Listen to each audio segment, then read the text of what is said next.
Coming up today on Good Morning BU, collegiate clashing. The war in the Middle East has inspired demonstrations, protests, and even doxing on campuses across Massachusetts. Reactions to research. Find out what Boston University students have to say about Kendi's Center for Anti-Racist Research. Breaking the ice, practice is in full swing for the BU men's hockey team as they prepare for their upcoming season. And fighting the freshman 15, what students can do to stay fit on campus and beyond. Live from Studio West in the College of Communication, Good Morning BU starts right now. Happy Friday the 13th and welcome to Good Morning BU. I'm Sydney Toff. And I'm Alex Dowd. Here are today's top stories. The war between Israel and militant group Hamas is entering its 7th day. Nearly 3,000 people are dead in Israel and the Gaza Strip. Now, this is according to statements from both Israel and Palestinian officials. Hamas militants launched their invasion of Israel early morning on October 7th, the day after Jewish holiday Sukkot. They came on foot, trucks, and even boats and sent over 2,000 missiles into Israel, one of which hit a civilian hospital. During the initial invasion, Hamas militants also attacked a music festival near the Gaza border. You can see the destruction right there, killing over 260 people and taking several Israeli civilians as hostages. The Israeli military sent planes in retaliation to strike over the Gaza Strip, targeting launch pads and military bases. But it's important to remember that these strikes are devastating and thousands of civilians are caught in the crossfire. Last night, the Israeli government ordered an evacuation of Israeli people from northern Gaza and is asking the United Nations for help getting 1.1 million civilians out of the country. Palestinians, however, are unable to leave the Gaza Strip. The United States is sending military troops to help Israel, one of the United States' closest allies. My commitment to Israel's security and the safety of the Jewish people is unshakable. The United States has Israel's back, and we're going to be working on this all through today and beyond. Protests and demonstrations showing support for both the Israeli and Palestinian people have erupted all over the U.S., even here on campus. Students and faculty gathered at Marsh Plaza Wednesday evening to support Israel and the Jewish community following Hamas's attack on the nation. BU Hillel and BU Students for Israel organized the event to remind Jewish students they are not alone. About 200 students showed up with posters and Israeli flags. Rabbis led prayers, and community leaders and students gave speeches. Adina Tot was one of those students. The massacre that is taking place in Israel by the hands of the terrorist regime Hamas have shown all of us that the Jewish community is your family. Not just a family who will provide you friendship and support, but a family that will protect you, defend you, and make sure you know that you are not alone. The event ended with a community prayer. Hillel will be hosting another event tonight for the BU community called the Solidarity Shabbat that begins at 5 p.m. at Hillel. 8 university deans like Dean of Students Jason Campbell Foster will be in attendance. Here to tell us more about how the Boston University community is reacting is politics correspondent Akua Duvall. Welcome, Akua. Hi, Sydney. While college campuses across the country gathered for vigils this week to honor the lives lost, campuses were also met with sharp divides over the Israel-Hamas war. On Wednesday and Thursday, a billboard truck drove right outside Harvard's campus and virtually displayed the photos and names of students a part of Palestine solidarity organizations who co-signed a statement that solely blamed Israel for the deadly attacks by Hamas. The dox truck came to Harvard Square days after Harvard administration received intense scrutiny and nationwide backlash for avoiding to publicly denounce the statements made by the Palestine Solidarity Committee. The conservative media organization Accuracy in Media organized the truck, which featured a banner that read, "Harvard's leading anti-Semites above the identities of students." GMBU censored the identities out of respect to the individuals and to not share the private information. That was broadcasted. President of Harvard, Claudine Gay, released a statement to the Crimson on Tuesday evening, writing, quote, "While our students have the right to speak for themselves, no student group, not even 30 student groups, speak for Harvard University or its leadership." Harvard Executive Vice President Meredith L. Wienick sent out a university-wide email Wednesday evening, swiftly criticizing the ongoing harassment and intimidation students have been facing, writing that faculty, quote, have been in contact with students to ensure they are aware of resources available to them if they are concerned about their physical safety. Harvard police increased its presence on campus in response to the ongoing threats and closed off access inside the university to non-Harvard attendees from 8 p.m. to 7 a.m. until Monday. Meanwhile, Tufts University leadership was much more swift to condemn the sentiments made by Tufts students Justice for Palestine, who applauded the Hamas, writing, quote, "creativity necessary to take back stolen land." Tufts said in a statement to the Globe, "We strongly disagree with and denounce SJP's statement and want to make clear no student group speaks for the university." Tufts held a vigil to mourn the lives lost in Palestine from the conflict Tuesday evening, which Harvard's Palestine Action Committee was supposed to have this week, but has been postponed due to safety concerns. Back to you, Sydney. The conflict between Israel and Palestine continues to dominate the media, infiltrating Elon Musk's X. Formerly known as Twitter, the platform is grappling with a stream of posts containing violent speech, graphic media, and hateful conduct regarding the Israel-Hamas war. The posts have caused an uprising of criticism, with the leading source being a top European Union official who questioned the adequacy of X's response. The X safety account informed users that they updated their public interest policy and encouraged them to control what media they see in their settings. And Afghanistan is still recovering after a third earthquake shook the nation on Wednesday. On Saturday, the country was struck by 2 quakes. The 3 combined left over 2,000 people dead and many more injured. All 3 magnitudes have 6.3 on the moment magnitude scale. While the region is no stranger to earthquakes, civilians were caught off guard when this one hit. The earthquake, which was about 17 miles outside of the capital, triggered a landslide that blocked a main highway and left many Afghan people stranded. Nearly 2,000 houses in 20 villages were destroyed, and the area affected has only one government-run hospital at full capacity, with critical patients being transferred to private hospitals in surrounding areas. Now, the House is still without a speaker since Kevin McCarthy was voted out of the position on October 3rd. Louisiana Representative Steve Scalise, who beat Ohio Representative Jim Jordan for the Republican nomination on Wednesday, dropped out of the race for Speaker yesterday. He's blaming a small group of Republicans who claims that they're prioritizing their own agendas. If you look at where our conference is, there's still work to be done. Our conference still has to come together and is not there. There are still some people that have their own agendas, and I was very clear. We have to have everybody put their agendas on the side and focus on what this country needs. This country is counting on us to come back together. Several Republicans have thrown their support behind Jim Jordan. Yet he may still not be able to get to the 217 votes required to be confirmed as a speaker. To get the majority, Jordan must either win the vote of every Republican in the House or reach across the aisle for Democratic support. Republican lawmakers are pushing forward a resolution to expel U.S. Representative George Santos.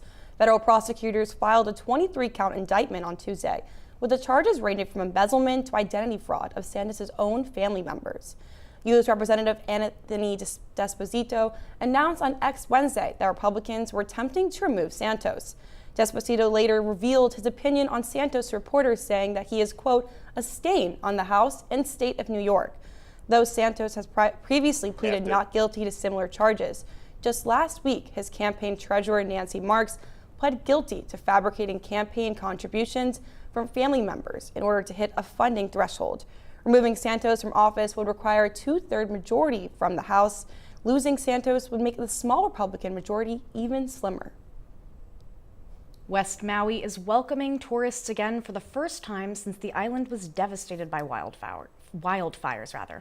The state officially reopened its borders 2 months after the wildfires killed 98 people and caused around $4 billion in damages. 5 hotels and 8 timeshares in West Maui have started accepting guests again. The University of Hawaii says that tourism makes up almost a quarter of the state's economy. But not everyone is happy with tourists returning to the island. BU student and activist from Maui, Noelle Lowe, says that the feelings of Maui locals are complicated. Yes, West Maui needed to heal, but the entire island also needed to continue to create livelihoods for themselves. When I say the whole island was suffering, the whole island was suffering. You have to realize a lot of local business owners relied on tourism. She says that if you do want to visit Hawaii, support local businesses instead of eating at chains, and volunteer at a local charity while you're on your vacation. A Start witness has changed the course of the fraud trial of crypto company founder Sam Bankman-Fried. The ex-friend, Caroline Ellison, was CEO of Krypton hedge fund Almende Research and the star witness in this trial. She testified earlier this week in a federal court in Manhattan that she was instructed by Bankman-Fried to hide the real financial state of the company and conceal balance sheets from investors. She pled guilty to all charges and admitted that she was aware of the misuse of several billions of dollars at FTX. The company borrowed about $12 billion from customers and funneled into all media without their knowledge. FTX filed for bankruptcy in November 2022. If found guilty, Bankman-Fried could face up to 110 years in prison. After our short break, it's a tale of the tourists and the hair and with MBTA lines. And later, they are just dying to talk about their cause. Learn why climate activists are publicly faking their deaths all around Boston. Meet the scan, a simple procedure whose mission is to detect lung cancer early.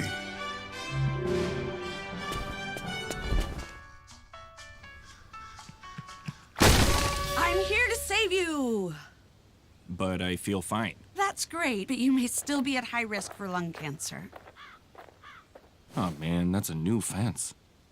If you smoke, early detection could save your life. Learn more at savedbythescan.org. The black truck? Hey, Christina from accounting. Yeah, hi. Hey, I used to date a girl named Christina. Oh, really? Yeah, and then she dumped me for my best friend. You want to see some photos of them that I took? I don't. I thought we talked about this, buddy. Buzzed and overshared again? Yeah. Yeah. I'm gonna call a car. That's a smart idea. So yeah, I know, that's why I did it. Hey, you're gonna get back to the top of the mountain. Does that mean I'm gonna get back with Christina? No. Oh. No. I know kids worry about a lot of things. Getting enough food to eat shouldn't be one of them. Through a nationwide network of food banks, Feeding America serves virtually every community in the United States. See how you can help your community. Visit feedingamerica.org.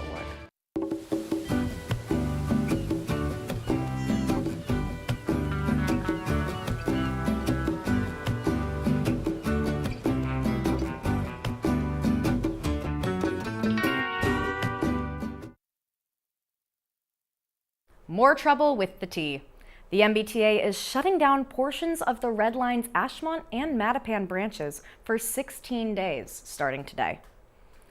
MBTA officials say that the track between the JFK UMass and Ashmont stations is one of the oldest in the system and is in desperate need of repair. During the shutdown, the MBTA plans to replace the rail ties and the ballast to improve the reliability of the track. Buses will be replacing service to Ashmont and Mattapan. The MBTA officials are suggesting passengers allow a little bit of extra time for their commutes. But in some good news, the Green Line extension to Union Square and Medford are operating at full speed. For the past few weeks, the extension lines were running at speeds as slow as just 3 miles per hour. T officials said that the tracks were too narrow for their regular speeds. Construction on the Green Line was supposed to end today, but was done 2 days earlier than expected.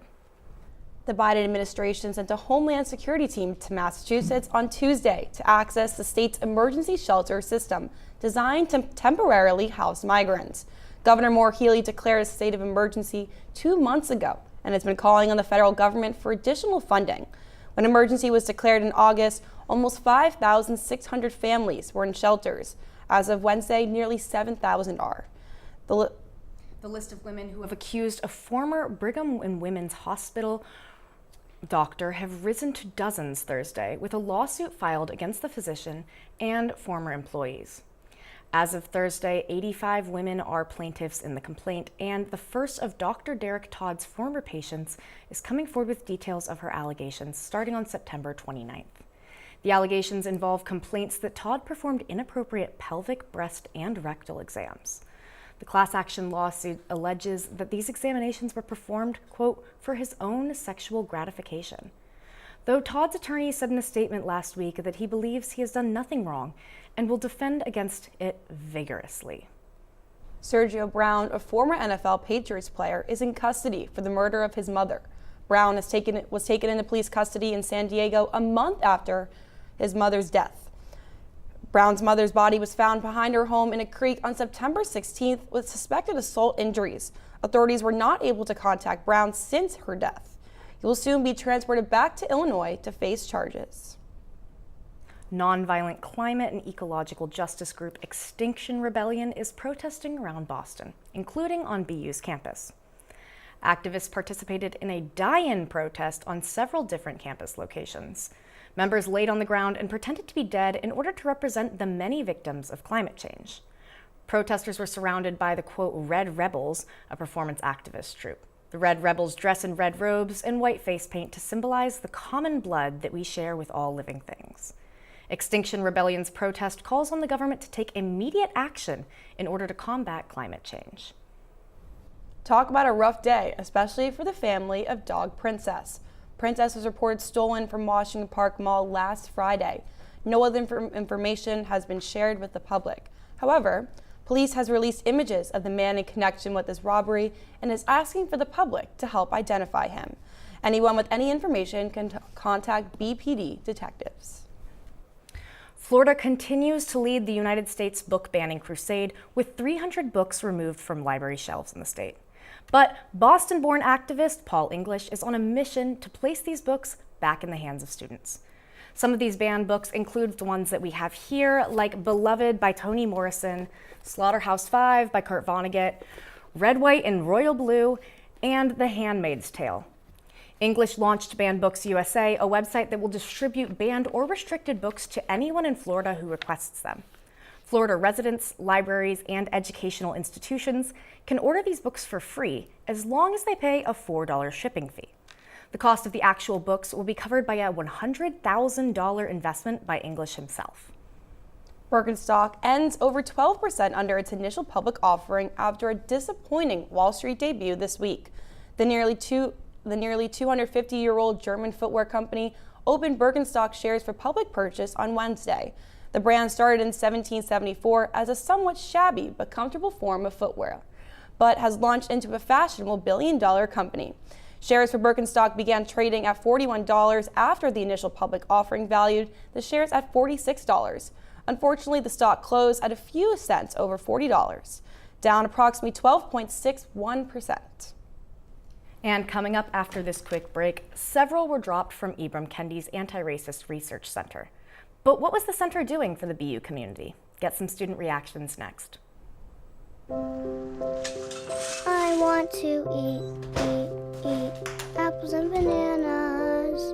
I need to eat apples and bananas. Why can't I eat apples and bananas? Support the Feeding America nationwide network of food banks to help provide meals to those in need. Join us at feedingamerica.org.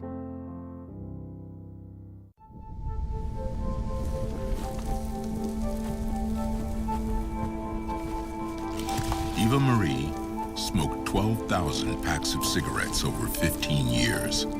She quit, and now there's a new lung cancer screening that could save her life. You stopped smoking. Now start screening. No matter how much you smoked, early detection could save you. Talk to your doctor or learn more at savedbythescan.org. I don't remember how it started. Go to that. Our back and forth. It always came back.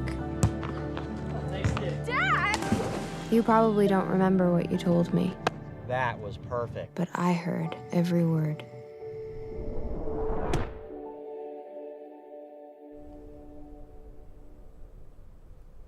Welcome back. For the past 2 weeks, BU has made national news about the mass layoffs and alleged mismanagement of funds at Ibram X. Kendi Center for Anti-Racism. Our campus correspondents hit the ComAv to get students' opinions following the revelations. The Boston Globe broke the news of massive anti-racist center layoffs on September 15, and it's been all the buzz on campus lately. In a follow-up email interview with the Daily Free Press, Director Ibram X. Kendi claims that the center has built many relationships with community organizations and has worked with grad student affiliates from BU. BU grad student Liz Callahan says that she was not familiar with the center and finds the layoffs concerning. That's a little concerning. I mean, when there's a big chunk of layoffs, it sounds like a warning or an omen of maybe further closures and further layoffs. And yeah, that would make me nervous about an anti-racist section of this university not having as strong of a voice or not existing. While the center has not confirmed the number of people laid off, former and current employees estimated 20 to 30 people, as reported by the Boston Globe on September 15. Carrington Riley, co-chair of the Black Student Task Force, stated how she knew about the center because of Kendi's book and was surprised about the layoffs. So honestly, I'm not sure all of the logistics of what's going on in terms of the layoffs. I was just a little surprised and was a little bit just surprised, honestly, because in the future, the Black Student Task Force does look forward to reaching out to the Center for Anti-Racist Research to understand what they've done for the university and understand how they provide things for students on the university. Since the layoffs, BU declared an inquiry into the Anti-Racist Center's financial management and environment. This is Joanna Malvis reporting for Good Morning BU. Thank you, Joanna. Next, BU's hockey team is heating up the ice. We sent our sports correspondent Tyler Johnson to the rink to check them out. And later, stay fit in the city for free. We catch up with our lifestyle correspondent to get the skinny on how to stay in shape. I have troll teeth. That my voice sounded like a possessed baby doll. That no one would ever love someone as stupid as me. That I was fat, ugly, Disgusting. The effect of bullying is potent. We will no longer be the silent majority. Now, when you see online bullying, there's something you can do about it. We're gonna take action with the I. I am a witness. I am a witness. I am a witness. I am a witness. I am a witness, and so are you.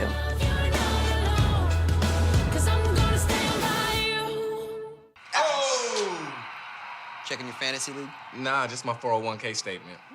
Nice. Where'd you find the money for that? I just been saving a little every month. I can't seem to save anything. Well, what about all this? What about the money you're spending? What money? It's gone before I can get my hands on it. I got a pizza for a Todd. Hey, can somebody spot me? When it comes to financial stability, don't get left behind. It's 547. Get tools and tips for saving at feedthepig.org. Hey, Gabby, how you doing? How's the play date and sleepover? Dad, it was great. Awesome. Okay, I'm on my way. Hey, guys, what are you doing? We're going swimming. We're going biking. Yeah! I'll see you in a little bit, guys. I love you. Hi, babe. How was school today? Hi, Dad. It was great. Okay, honey. I'll be home soon. Remember, you're never too far away from your kids to be a dad. Reach out and take a second to check in, because sometimes the smallest moments can have the biggest impact on a child's life. Todd's a great guy. I mean, look at him. What a sweetheart. Attaboy. Wait, Todd, what are you doing?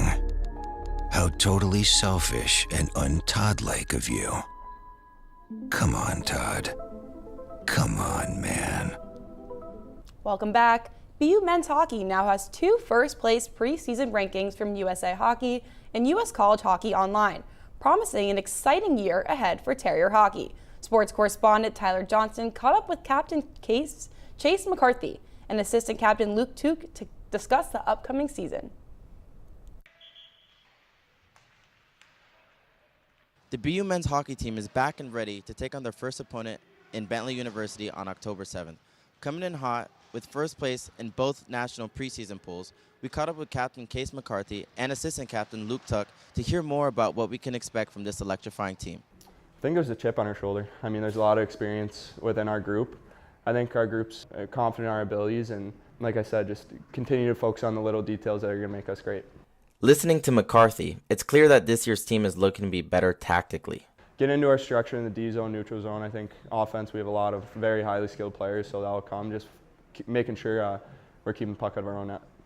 In talks with Luke Tuck, he is more than excited about the high expectation of this year's team.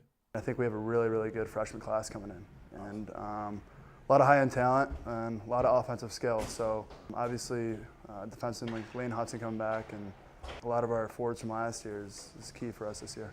Despite this being his last year at BU, Tuck's sole focus remains on the season ahead. We have an amazing fan base here. The dog pound's unbelievable, and anytime you're playing games, it's the best. We only play, I don't know, probably around 40 games, and NHL plays around 82, so those games just mean so much more, and every game matters. Speaking of the dog pound, President Aaron Fox gave us the inside scoop of what fans are most hyped for this upcoming season. There's been so much buzz about this team because of guys who are already on it and just where we've been ranked with preseason polling, everything putting us at #1, and to say that we have who is probably going to be the #1 overall draft pick in 2024 coming to play at BU. It's just another thing to get excited about, and it's exciting for us because it means people will have their eyes on this team. Like I said before, expectations couldn't be higher, but Fox believes we are well within arm's reach of it all. I would love 3 trophies. I would love a Bean Pot, I would love a Hockey East title, and I would love a national championship at the end of the day. And I think, that's the hope every single season, obviously, but in terms of how realistic, I think this is the most realistic that has been for this team in a long time. Once again, this is Tyler Johnson reporting live from Agganis Arena. Alex, back to you. Thanks so much, Tyler. But don't run away just yet. You may not be on par with those hockey players, but to find out how you can get a good workout here in Boston for free, stay with us for after the break. To Maddie, congrats on paying off all those student loans. Finally, right? How'd you manage that anyway? I started tracking my spending, changed a couple of habits. Wow, I'm kind of living paycheck to paycheck right now. I don't even know how I'm doing it. Well, have you tried saving a little? I want to, but where's that money gonna come from? Bill collectors, they're the worst. Am I right? When it comes to financial stability, don't get left behind. Not home. Get tools and tips for saving at feedthepig.org.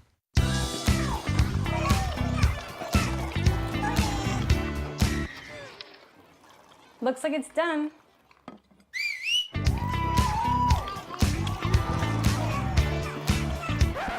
Don't let salmonella get funky with your chicken. On average, 1 in 6 Americans will get a foodborne illness this year.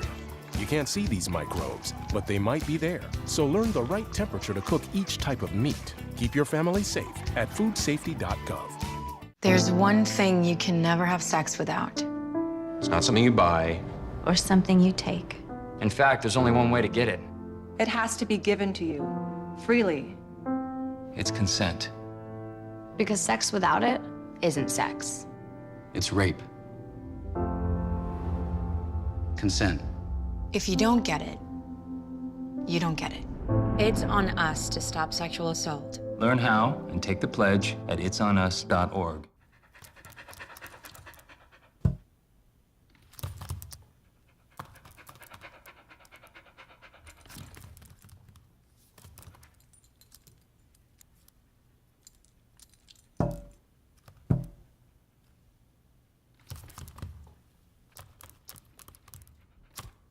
There's a shelter pet who wants to meet you.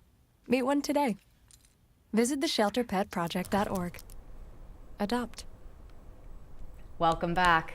Are you interested in fighting the freshman 15 in a fun way? Yeah. Our lifestyle correspondent, Evmorphia Alton, took a trip around Boston to show students some free exercise options. We're a month into the semester, and college students have adjusted to life on campus. But some may fear the myth of the freshman 15. Boston University's FitRec provides classes for university credit and just for fun. Student Idad Osman says he stays fit to stay energized. It's kind of wakes me up, gets me going. It makes me easier to get out of bed and go to classes and things like that. But these recreational classes at FitRec cost money, which turned off a few students from using them. Students like Thomas Pendergast are excited about the possibility of free fitness in the city. Yeah, I would love to go around Boston for free classes because I get to explore the city a little bit and getting a free workout. Sign me out. That sounds great. The Boston Public Health Commission and Blue Cross Blue Shield of Massachusetts are partnering to offer free fitness classes around the city. Mandy Pena is one of the instructors. She teaches Zumba at Noyes Park on Saturdays. I guarantee 100% that you will have fun. The Boston Parks Fitness Series runs until November 4th, both in person and online, for participants of all ages. For GMBU, I'm Morphia Alton. Thanks, Morphia. That's going to do it for us this week at Good Morning BU. But before we go, on behalf of all of us here in Studio West, we would like to wish our director, Sydney Dow, good luck on the LSAT tomorrow morning. You've got it, Sydney! There she is right there. Wish her good luck. Thank you so much for watching. I'm Sydney Toff. And I am Alex Dowd. Stay safe and have a great weekend.